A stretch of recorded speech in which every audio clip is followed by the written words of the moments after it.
అందరికీ నమస్కారం అండి. ఈ వీడియోలో మనం అరిస్టోజైమ్ సిరప్ గురించి తెలుసుకుందాము. ఇది ఒక మల్టీవిటమిన్ ఫార్ములేషన్ అని చెప్పొచ్చు. వీటిలో డయాస్టేజ్ 50 మిల్లీగ్రామ్స్ ఉంటుంది, పెప్సిన్ 10 మిల్లీగ్రామ్స్ ఉంటుంది. డయాస్టేజ్ అనేది కార్బోహైడ్రేట్స్ని బ్రేక్ చేయడానికి సహాయపడుతుంది. మనకి కార్బోహైడ్రేట్స్ అనేది ఎక్కువగా రైస్లో ఉంటుందండి. పెప్సిన్ వచ్చేసి ప్రోటీన్స్ని బ్రేక్ డౌన్ చేయడానికి సహాయపడుతుంది.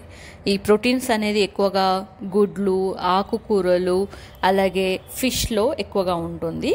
సో మెయిన్గా ఈ అరిస్టోజైమ్ అనేది మనం తీసుకున్న ఆహారాన్ని డైజెస్ట్ చేయడానికి, జీర్ణం చేయడానికి సహాయపడుతూ ఉంటుందన్నమాట.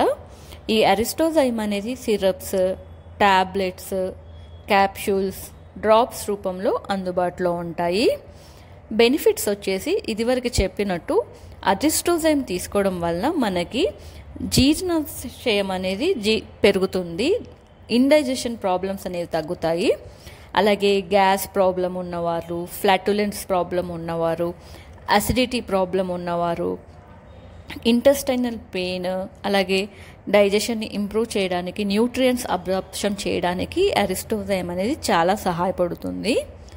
డోసేజ్ వచ్చేసి పెద్దవారు అయితే 1 టీ స్పూన్ అప్రాక్సిమేట్లీ 5 ml అనేది తిన్న తర్వాత తీసుకోవాలి. ట్యాబ్లెట్స్ అయితే 1 ట్యాబ్లెట్ ప్రతిరోజు తిన్న తర్వాత తీసుకోవాలి. చిన్నపిల్లలు అయితే 2.5 ml 1/2 టీ స్పూన్ తిన్న తర్వాత తీసుకోవాలి. ఇది డోసేజ్. అరిస్టోజైమ్ అనేది అరిస్టో ఫార్మాస్యూటికల్స్ వాళ్ళు మ్యానుఫ్యాక్చర్ చేశారు.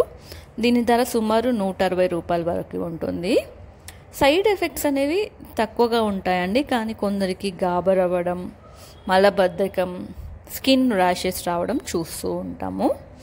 ఎవరు ఈ అరిస్టోజైమ్ తీసుకోకూడదు? షుగర్ ఉన్నవారు కొద్దిగా జాగ్రత్తగా చూసి తీసుకోవాలి, ఎందుకంటే ఇది ఎక్కువగా తీసుకోవడం వల్ల షుగర్ లెవెల్స్ పెరిగే అవకాశం ఉంది. అలాగే pregnancy, breast feeding mothers, allergy, kidney, liver problem ఉన్నవారు ఒకసారి డాక్టర్ని సంప్రదించి యూస్ చేయండి. ఇది అండి కంప్లీట్గా అరిస్టోజైమ్ గురించి ఇన్ఫర్మేషన్. ఈ వీడియో మీకు నచ్చినట్లయితే అందరికీ షేర్ చేయండి, అలాగే మన ఛానల్ని సబ్స్క్రైబ్ చేసుకోండి. Thank you.